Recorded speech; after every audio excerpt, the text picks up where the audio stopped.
Video games can be many things. They can tell a heartbreaking story, paint a tapestry of the most intricate fantasy worlds ever, be the most fun you've had in your entire life, a new way to connect with friends, a way to make new friends. But most of all, they could be really violent. There are quite a few games who have made a name for themselves for being unbelievably violent. Games like Doom, Mortal Kombat, any zombie game ever made besides Plants vs. Zombies. These games are known for their extreme violence. A lot of the time it's realistic, and also a lot of the time it ends up being goofy somehow. I know Mortal Kombat 11 has some realistic blood graphics, but I think kicking someone so hard in the nuts their entire skeleton flies out is a little bit goofy. However, I'm going to cover only one set of games today, Hotline Miami 1 and Hotline Miami 2. The Hotline Miami series is one I have a deep emotional connection to. Around 6 years ago, I was a big fan of the series. I was a fan of its fast-paced action and copious amounts of gore. If you have a keen eye, you might have noticed the gore in this game is, let's just say different than your average gory AAA game like Doom or Mortal Kombat. It's all pixelated. Not like censorship pixelation like Kane and Lynch 2.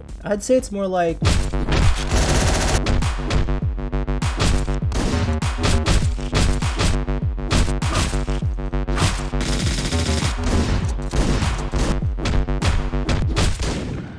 type of pixelation. The series' main reputation comes from its gratuitous violence, though I'd argue that the fast-paced gameplay and the crazy music is just as iconic. These games had a winning formula, winning awards, high scores, game of the year. These games are iconic. In this video, I'm going to go over both entries in the series, starting off with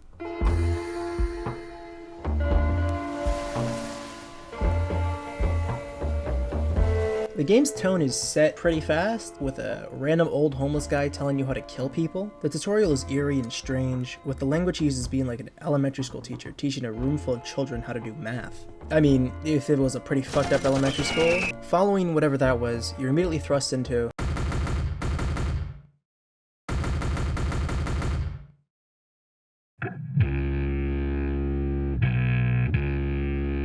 we're immediately greeted by a room with three figures. There's a woman in a horse mask, a mobster in an owl mask, and us in a rooster mask. The three figures have contrasting personalities, the horse being gentle and kind, the owl being brash, rude, and confrontational, and the rooster, he wants to help the main character remember. While this hallucination serves as a way to drive the plot, it also tells us something very important about our protagonist. Much of this game, and the series in general, have consistently unreliable narrators. To this day, many of the game's key events are still foggy and unclear. After the rooster mentions a specific day, our protagonist wakes up in his apartment. There's a message left in his answering machine, something about cookies, and a package at his front door. When he opens the box, there's a rooster mask and a note inside. Our protagonist listens and leaves, getting in his epic 80s car and driving to a metro stop. Okay, it's about time I actually tell you about the guy we're playing as. Our main character's name is Jacket. His true name is actually unknown, and unlike every other playable character in the entire series, he doesn't have an unmasked or masked speaking spray. The only time we ever see what he's thinking is in the Hotline Miami 2 digital comic, where he says, "So this is what the end looks like. Beautiful." As Jack arrives at the metro, he gets to work, killing everyone inside and taking the briefcase. Now would be a good time to discuss the masks. Before almost every level, you're given a long list of masks to choose from. Every mask does something special, having their own benefit. As we unlock them, I'll put them on a tier list, ranking them by how useful they are. The first mask you start with is Richard. He's a rooster. He serves as a baseline, having no benefits, but he's cool, I guess. Obviously, Richard's gonna go into the Richard reskin tier. I feel like that's fairly self-explanatory. Jacket makes quick work of the low-level goons and grabs the briefcase from their cold, dead hands. Afterwards, he drives to a dumpster and drops it off. He's confronted by some bum, who he makes quick work of. However, this time, when Jacket walks back to his car, he kneels over and throws up all over the pavement. It could be from the adrenaline he just had from going on a massacre, or it could be the fact that he killed some random homeless guy and felt bad about it. Hotline Miami never tells the player, and I don't think it has to. Beating this level gets you Rasmus. He's an owl. Now, he lets you find secrets better. The special hidden letters and certain masks are highlighted. He's not really useful, like at all. He does have a niche use, so that saves him from being completely useless, but the highlight is so minimal, and the secrets really aren't that hard to miss. D tier. After his massacre, Jacket decides to drive to a corner store, grabbing a case of beer. He seems to be good friends with the cashier. He comforts him over a recent breakup, and offers him a case of beer on the house. The cycle repeats. Jacket wakes up in the same bed and does the same thing as yesterday. This time it's Linda, who needs some kids being babysat. It's clear whoever's calling Jacket wants these messages to be innocuous as possible. The person on the phone is trying to find a way to send Jacket these mafia locations without raising any red flags. Jacket drives off again in his epic 80s car. This level, I would say, is probably even easier than the first level, though it does feature firearms. a new type of weapon that are very dangerous. The one thing about guns in this game is that they're RNG. Guns don't kill all the time, especially the pistol.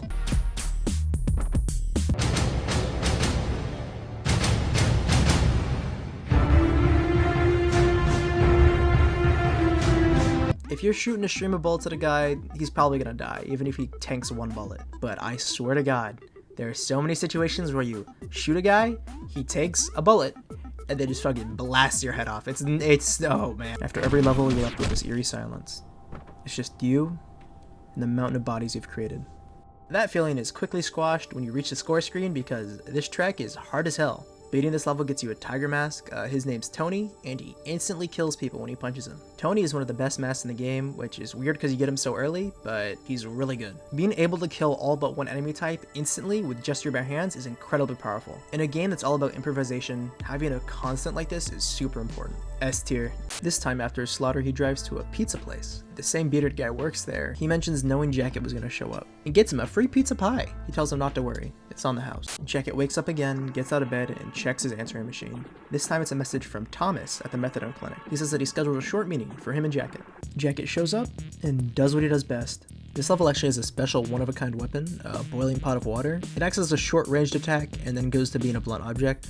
It has a gnarly execution. Obviously, it isn't going to be that detailed because pixels, but I think the imagination does enough work here. After dealing with every mobster, Jacket finds a man tied to a chair. He has a mask like him, but this time it's a walrus. The man is beyond dead. His limbs are cut up, got a car battery strapped to him. Seems like someone on the same mission as Jacket, though he wasn't as skilled. Jacket takes the mask and leaves. The mask's name is Earl, and Earl is a walrus. Earl's special ability is letting you survive 2 bullets, but I don't even think this works. This has been like a debated thing for a while now. People have done testing and found no real difference. If it did work, it'd be a B tier, but since it doesn't, it's a Richard tier. The mask you actually get for this level is Aubrey, a pig who lets more guns spawn. Every time there's some random loot on the ground, it's more likely to be a gun. Pretty niche and unimportant upside, but hey, guns are powerful. So, C tier? After that, Jacket stops at a VHS place. The same bearded man is working there again. He's heard about one of the recent massacres, though he doesn't really care because the victims are the Russian mob. He mentions the killer was wearing a rubber mask, saying it reminded him of a slasher flick. Said flick being one he leaves for Jacket, telling him to just take it. It's on the house. It's a new day, and you know what that means. Another message in the answering machine. This time it's from Kate from the Hotline Miami dating service. She gives Jacket a location and Jacket heads out. This level's fairly standard. There's nothing too special. That is until you reach the end of the level where you have to fight the first boss of the game. The producer barges out of his room, ready to charge Jacket down. He's wearing a vest, so you have to shoot him 3 times to knock him down. When he's on the floor, Jacket he finishes the job. Jacket walks into the producer's room. There's a half-naked woman laying down in a bed. She's clearly not sober. This producer had some pretty nefarious plans. She tells Jacket to just finish the job, because she's fully convinced he's here to kill her. Instead, he picks her up and carries her to his car. After this level, we unlock Don Juan, a horse who lets you kick doors extra hard, killing anyone in the way. While funny, Don Juan is not really that useful, with doors already being pretty niche. C tier. Is what I would say if this mask didn't let you get 2,200 points for a wall execution for some reason. A tier. Before Jacket heads home, he stops by a bar, grabbing a drink from the same bearded man.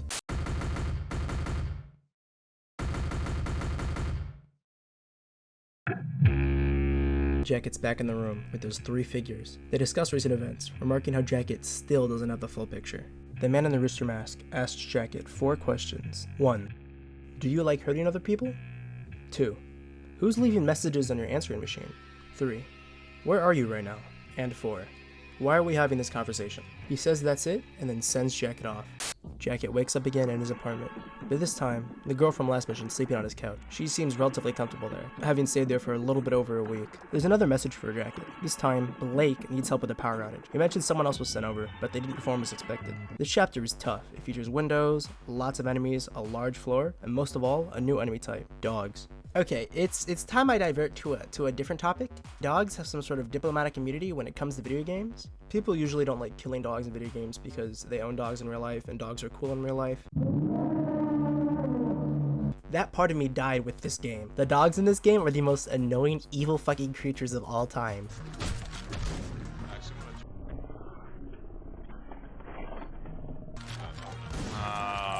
They're small, skinny, fast, and you can't punch him unless you're playing Tony. If you're playing Tony, you can punch him, which is a lifesaver. After the first floor, you're treated to a trapped room with a man wearing a tiger mask inside. Attempt to enter the room, and you die with the loudest explosion in any game ever.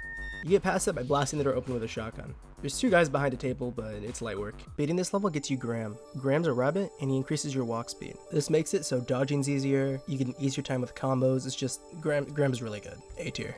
After that, Jacket heads back to the same convenience store, with the same bearded man. He tells Jacket that he's worried, saying the streets aren't safe anymore, with all the killing going on.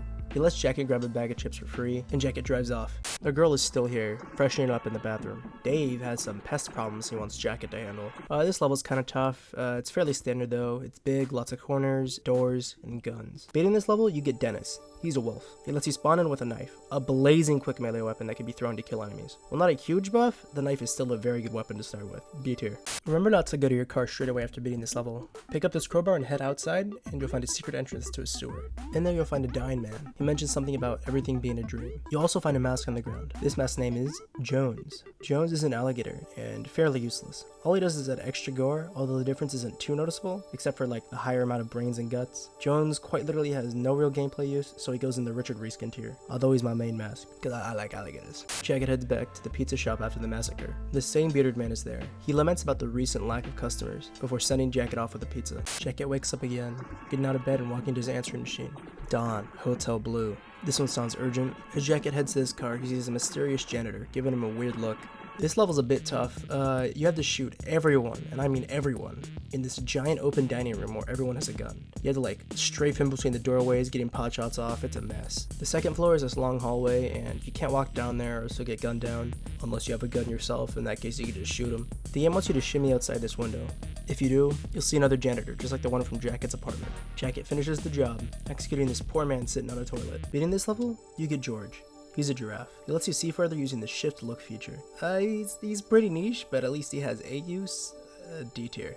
After his mission, Jacket heads back to the VHS store. He has another chat with the bearded man about those killings. He mentions that he has a police friend who told him that they believe the killings are an organized group of people. He lets Jacket grab any movie he wants, telling him it's on the house. Another day, another job.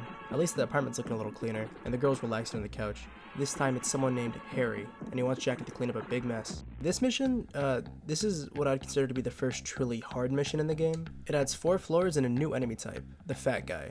Fat enemies are only able to be shot, they're not able to be knocked down or hit with any sort of melee weapon. They take a couple bullets before getting knocked down, and they block bullets. One shot is enough to kill them, but they take a few seconds to bleed out. After beating the level, Jacket hears a phone ring. He picks it up. There's been a change in plans. Someone's at the telephone company, and they want Jacket to deal with him. When Jacket arrives, it's a massacre. He goes to the main room, finding a man in a biker helmet typing on a computer. He turns around, calls us dead meat, and a boss battle ensues. It's pretty easy. Just stay out of his swiping range and always be moving. Eventually he's gonna throw his knife at you, you gotta avoid it, and just smack him in the back of the head when he goes to grab it. After Jacket beats him, he approaches him. The biker talks about being so close. It seems like he was on the verge of discovering something big, something really big. Anyways, Jacket caves his skull in with a golf club. After beating that level, we get Ted. Ted's a dog. He makes it so dogs don't attack you, though you still need to kill them to beat the level. He's pretty niche, but dogs could be dangerous enough to warrant using it. B tier. Back at the bar. Empty again. The bearded man mentions something is feeling wrong, like something terrible happened that night. He offers Jacket a drink, on the house.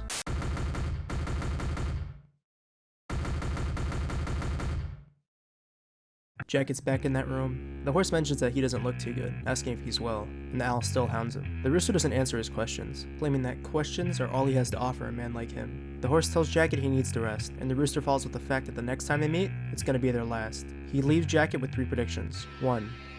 Someone he knows is not who he thinks he is. 2. Someone will soon be taken from him. 3. On July the 21st, he's gonna wake up in a bigger house. Jacket's apartment is looking a lot cleaner. The stains and the cracks on his floor are gone. The girl in his apartment shares a room with him now, being passed out on a bed across from his. He goes to answer his answering machine again. Pat, from the club, wants Jacket to DJ, so we better get going. This level's a club, featuring loud music, DJ, flashing lights, dogs. It's disorienting, challenging, loud, but Jacket gets it done. In front of the door is a dead man laying on the ground, surrounded by 3 mobsters with guns. Next to his corpse is some sort of bug mask. Carl is a locust, and spawns you in with a drill, a weapon exclusive to him. The drill isn't that strong. You have to knock someone down just to get the execution to actually kill them. And it can't kill dogs either, but it gives you a lot of points. There's actually a pretty cool webcomic about Carl's death, and it was made canon by the developers. Carl isn't very good, but you can use him to farm a lot of points. B tier. I completely forgot to record for this part, but Rufus is a mask you get. He's an elephant.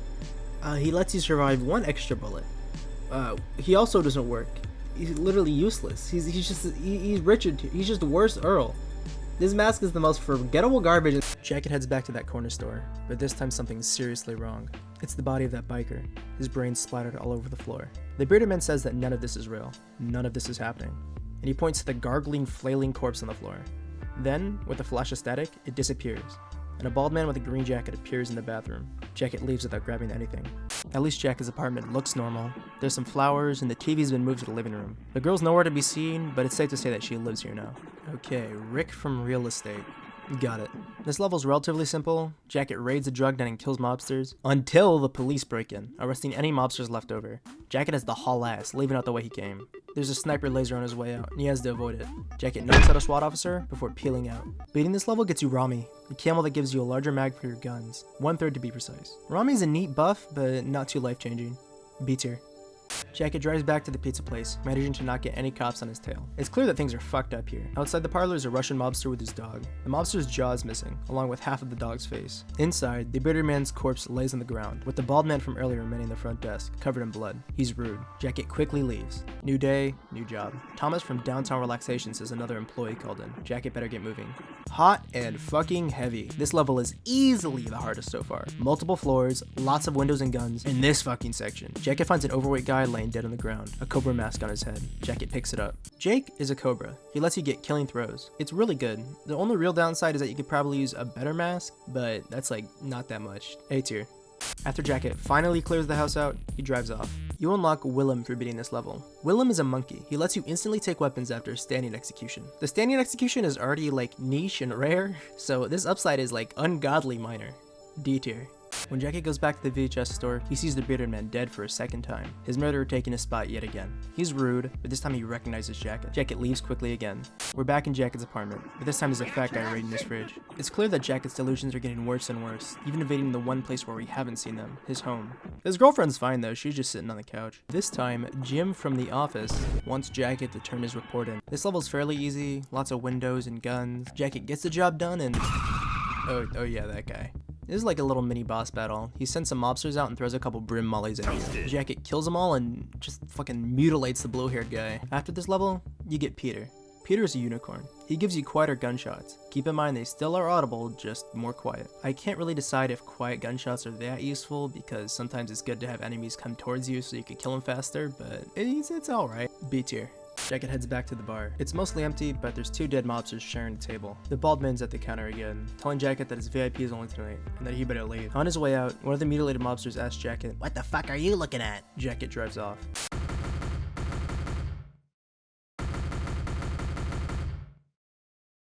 Unlike the previous 3 chapters, Jacket starts this one right outside his apartment. Though it's clear that something's wrong, because there's some ominous ass music playing. Jacket sprints upstairs and enters his apartment.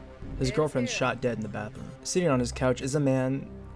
Is a man. I wrote is a man twice in the script. It's the man wearing the green jacket, though this time he's wearing a rat mask. He briefly speaks to Jacket, telling him how he's waiting for his arrival. He then blasts him with a silenced Uzi. We're given the ever so familiar prompt to press R to restart, but when we do, something different happens. An ever so familiar track fills our ears, the track that plays when you're in the room with those 3 animal people.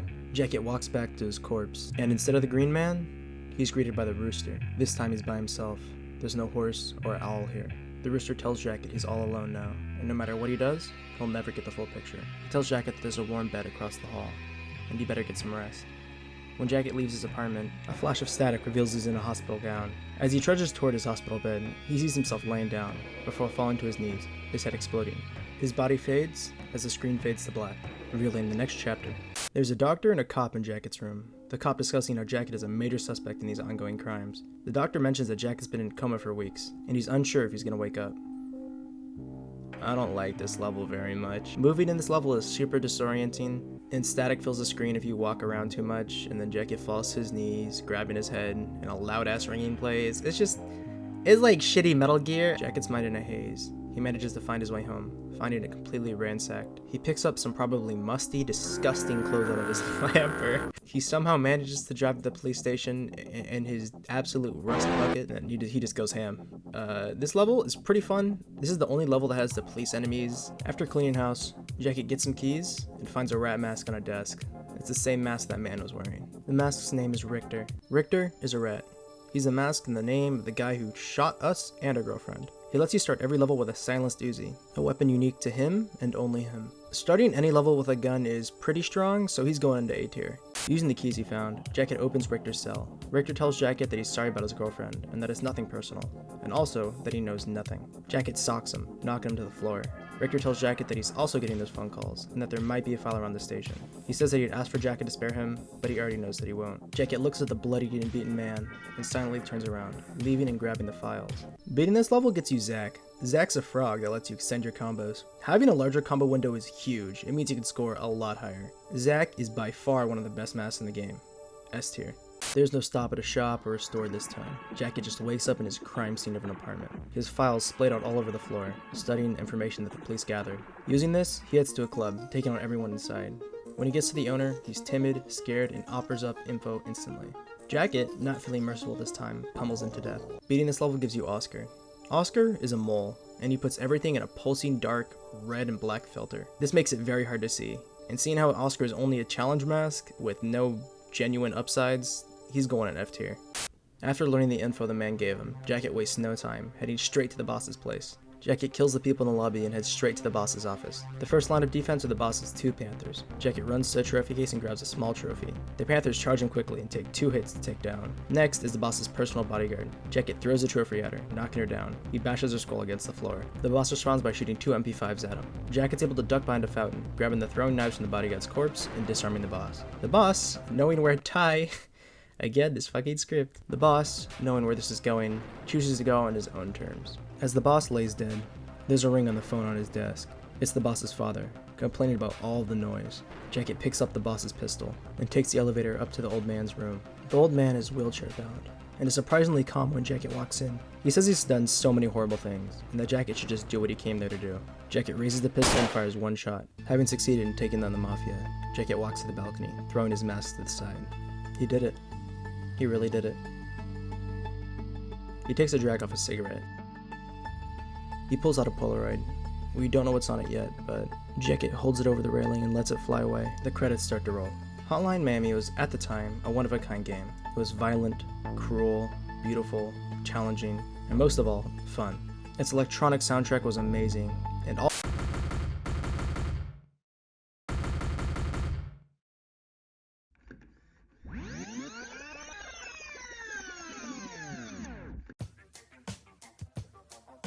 The biker from earlier is shaking a man in a pig mask by the collar. The biker wants out. He's sick of the phone calls. The man is thrown to the floor and tells the biker about a man in a small Chinese food place named the Blue Dragon. Biker heads out. Biker's gameplay is very different from Jacket's. His movement speed is blazing fast, and being only locked to his cleaver and 3 throwing knives, you have to be very careful with how you approach levels.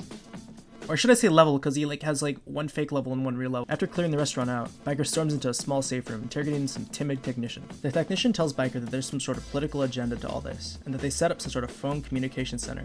Satisfied, Biker heads out, grabbing a mask on one of the grills. Charlie's an octopus, and grants more melee spawns. According to the wiki, this doesn't tap into any unlockable melee weapons, which makes Charlie only spawn in the common melee weapons. Even if this wasn't true, Charlie would still be a D tier, so he's gotta go to D tier. Beating the level also unlocks Rick the Fox. He guarantees it so that every bullet you fire is a guaranteed instant kill. For context, bullets will have a guaranteed chance to kill somebody in 1 shot, but this mask makes it so they do. It's pretty good to have that consistency. B tier.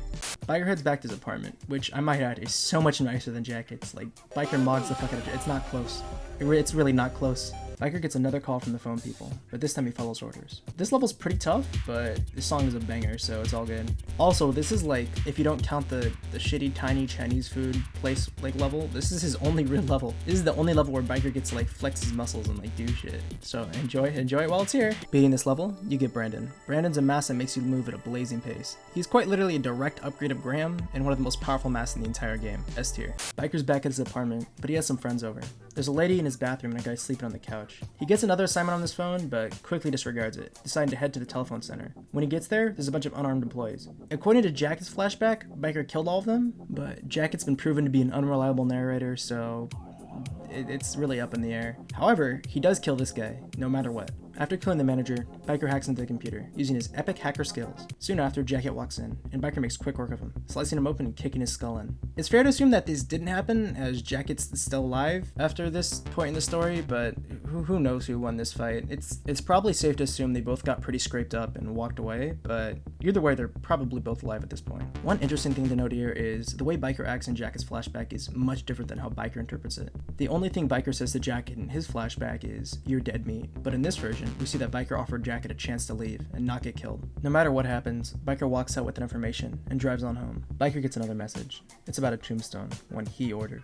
It should be done and ready to deliver this weekend. It's clear that the mysterious people behind these phone calls are going to kill him, so Biker better move fast. He drives to the location he learned from the phone center, finding a janitor. The janitor darts away, being followed by Biker into a sewer system. There's a computer on the way, and it's password protected. Biker tries to crack it, but he can't. He quickly goes into the sewer and confronts the two men. Here, you can choose what Biker says next, though most of his questions are met with rude and dismissive responses. The janitors talk about it all being a game, and that they created it. No matter the question, Biker kills the pair, disemboweling the first and leaving his cleaver in the other. Behind them, he finds a mask. Phil is a fish. He's named after the Fez developer Phil Fish, who's French, I think. That's why everything turns French when you put the mask on. Apparently there's some controversy with Phil Fish. I really don't care, but it makes everything French, so Z2. The meta language and the mask representing an in-game developer are probably a hint at some sort of fourth wall break or whatever. The janitors are self-inserts with the developers, so either way, this ending serves as to be some sort of meta commentary or whatever. There's little actual lore to be found in this ending, which is why you need to get all of the secret collectibles. Yeah, that's right. Remember that collectible I mentioned at the beginning of the video with the fucking owl mask? Remember that? Yeah, you have to find all of those, and it takes a long time. But when you do, you get a whole new set of questions to ask, and the answers here are actually related to the lore. Before I discuss the secret ending, I should probably discuss one of the final masks you get in the game, Louis. Louis is a chameleon, and he makes it so you're harder to see. Not really that useful, it's kind of niche, so whatever. C tier. After you collect every cube, you're given a letter for each one. There's a little puzzle tab in the pause screen that lets you arrange them in a certain pattern. When you get the right position, it flashes rainbow. When it's all put together, it spells, "I was born in the USA." When Biker puts a password into the computer, he gets a whole bunch of answers. This is a bit of a lore dump, so stick with me. So Biker finds out that the two janitors are actually the heads of a nationalistic, nationwide organization that are heavily opposed to Russian involvement in America. They call upon people who are skilled, like former combat vets, to wipe out huge groups of these Russian mobsters at a time. And when they want out, they threaten the people that they've hired with everything they have. If they have nothing, they just kill them.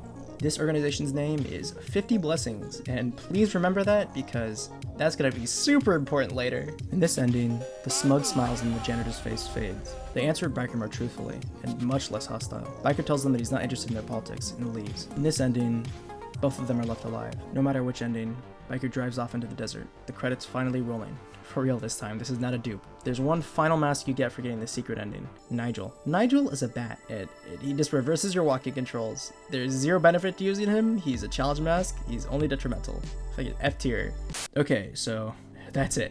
That's Hotline Miami 1. Indie sensation, gory as hell, unbelievably fun. I'm just saying, it wouldn't be featured in Last of Us 2 if it wasn't peak gaming. Okay, so at this point in the video, this is where I was going to segment into like the Hotline Miami 2 section, which is going to be twice as long and much more story dense. So that's going to be a separate video after this one. So remember what I said at the beginning when I was going to cover both the games? Yeah, that was a lie. This shit, I bit off way more than I can chew. No matter how well part 1 does, I'm gonna work on part 2, but shit, if the video does good, I gotta lock the fuck in. Whew. If I miss any story details, feel free to leave them in the comments and I'll put them in the next video as a correction. Not counting the fact that the cop said that Richter was in police custody, because I noticed that while editing and I don't want to go back and fix it. So I hope you guys enjoyed the video. I spent a lot of time on this. Hotline Miami is very, very, very personal to me. I love these games, so I'm happy to finally make a video on it now that I actually can use Premiere Pro. I hope you guys enjoyed, and I'll see you guys next time.